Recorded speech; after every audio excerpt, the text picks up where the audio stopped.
So we're going to go over the vocabulary for Unit 5, Introduction to Chemical Bonding and Ionic Bonding. Now, this is a lot of vocab to go over, but we're going to go through it as quickly and as simply as possible, while also breaking down some of the terms so that they just make a little bit more sense. Now we're going to go in order that we're seeing them. This does not mean that this is the order that they are appearing in the unit, but we just want to go through all of these at once just so you get kind of an overview of what to be expecting. So we're going to start off with the term covalent bond. Now in science, we get kind of lucky because a lot of the words in science have a prefix. Prefixes are a great way to figure out what the hell the word is talking about, right? And we can actually break down a lot of science terms because that is how they were designed, right? The words that were chosen to represent different ideas were chosen not at random, but rather as a way to help explain what is actually happening. So with the word covalent bond, we can actually break that apart into the prefix co and the suffix valent. So the prefix co, we've seen this prefix a lot in the English language, like words like cooperate or coworker or collaborate, right? All of these words have that prefix co. All of these words also have a meaning that implies something being shared or doing something together. So this prefix co often means shared.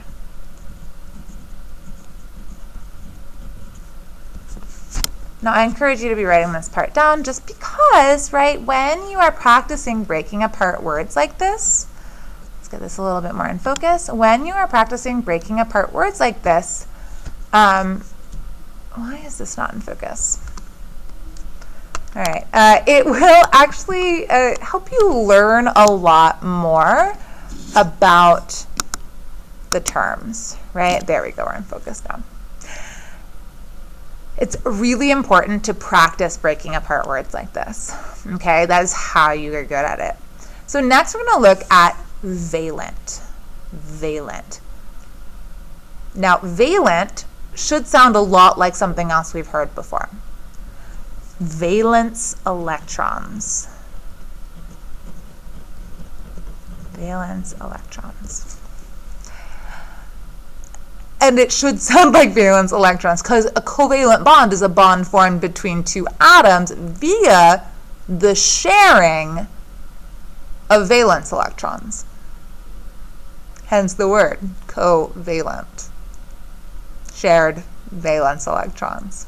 Okay, so the actual term covalent bond is a chemical bond between two atoms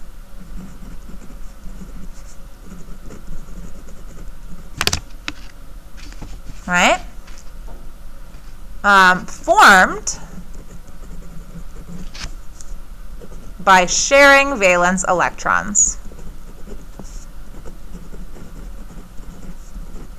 Now this happens between non-metal atoms, right?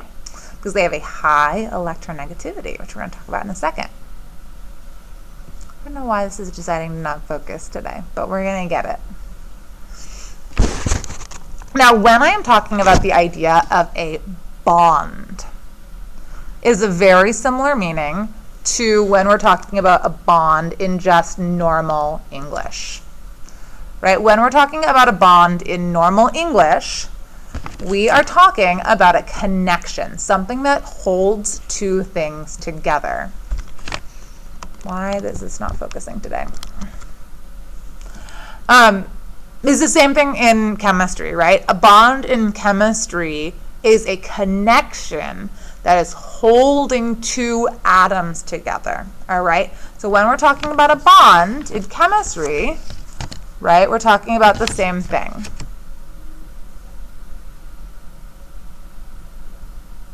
There we go. Okay. right? In a bonding chemistry, we are talking about, this is a C here, we're talking about that connection between the two atoms. All right, next term, electronegativity. We've seen this before, right? We saw this in the pair deck. We're looking at those tug of war between the bodybuilder and bodybuilder strong dude, bodybuilder baby, right? We are using their relative strengths as an analogy for the electronegativity of these different atoms that engage in these bond types. Okay, so electronegativity is how strongly,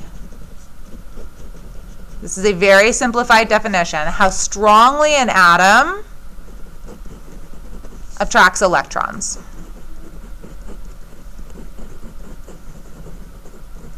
All right, we abbreviate it En sometimes, because why not? Metals have a low electronegativity.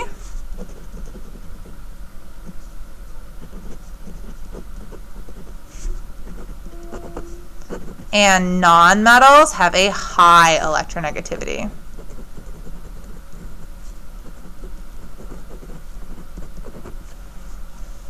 Right? This is why our nonmetals have a really strong pull on our electrons, right? Which is why they have to share them in a covalent bond rather than dumping them like in a metallic bond. All right, next we have the term ionic bond. Ionic bond. Ion bond, right? This is a bond between ions. This is a chemical bond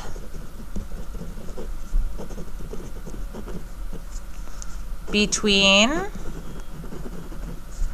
oppositely charged ion. Oppositely charged ions. Okay? Chemical bond between oppositely charged ions. Very important. Now, when you got opposites, what do opposites do?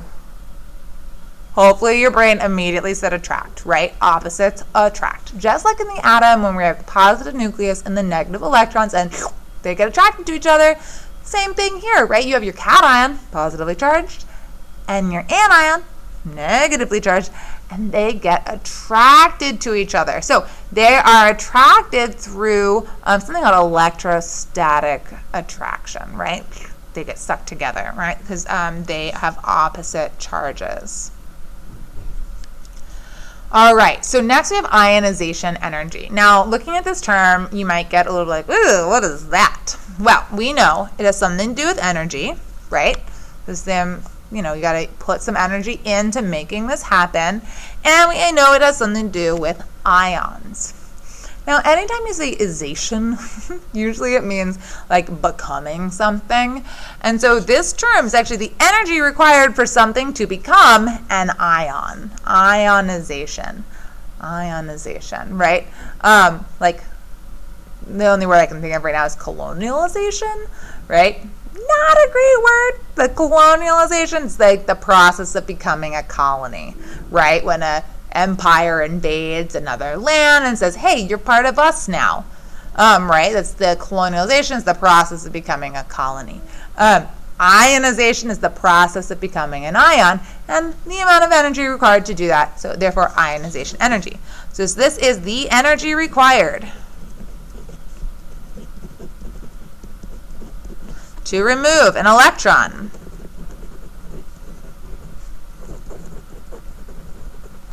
from a neutral atom.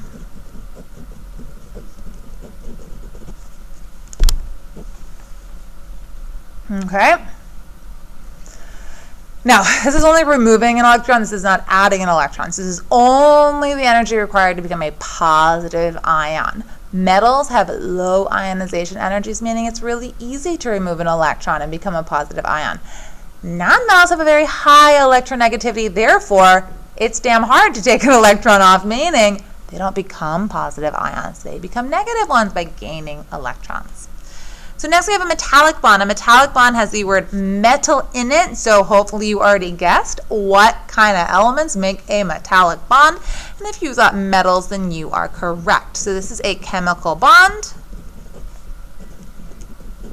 formed by metals let's write the word formed, not from, formed by metals,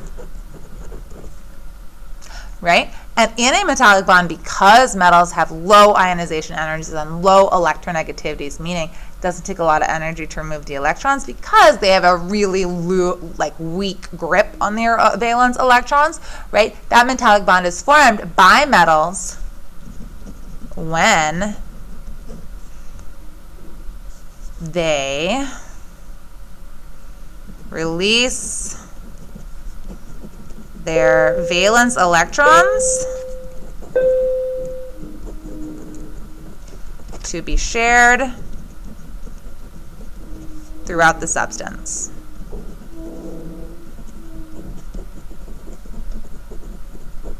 Right? That is what actually happens with metals, why they are good at conducting electricity, because their electrons, their valence electrons, are floating around, being shared throughout the entire substance, right? That's why they're pliable, that's why they're bendy, right? Because you have this movement of electrons, which allows them to be manipulated in a way that something that is ionically bonded can't, right? Ionic bonds break, they fracture really easily.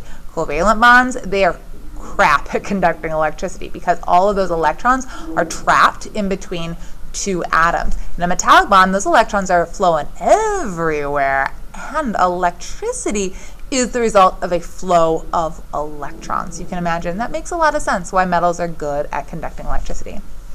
All right, so lastly, we have the two different kinds of covalent bonds. Now, a big thing to remember here is, right, we have two different ways that nonmetals can share electrons.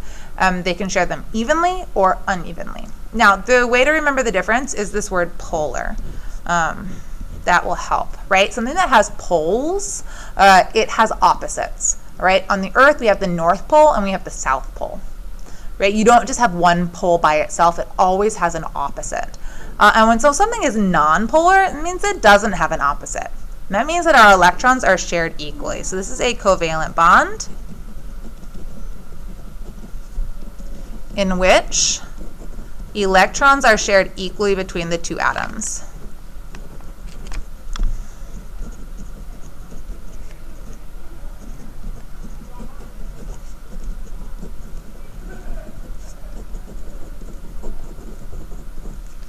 Okay? That means, of course, that a polar bond, right, our nonpolar is they're not opposite. They're shared equally, right? Our polar bond means there is some opposite thing happening. In this case, it means that the two atoms involved have a large enough difference in electronegativity that our electrons are shared unequally. So this is a covalent bond. So our polar covalent bond is a covalent bond in which electrons are shared unequally, right? And this is because one atom is more electronegative than the other. Alright, y'all, so this is the vocab. Stay tuned for more videos about some of the notes, and good job.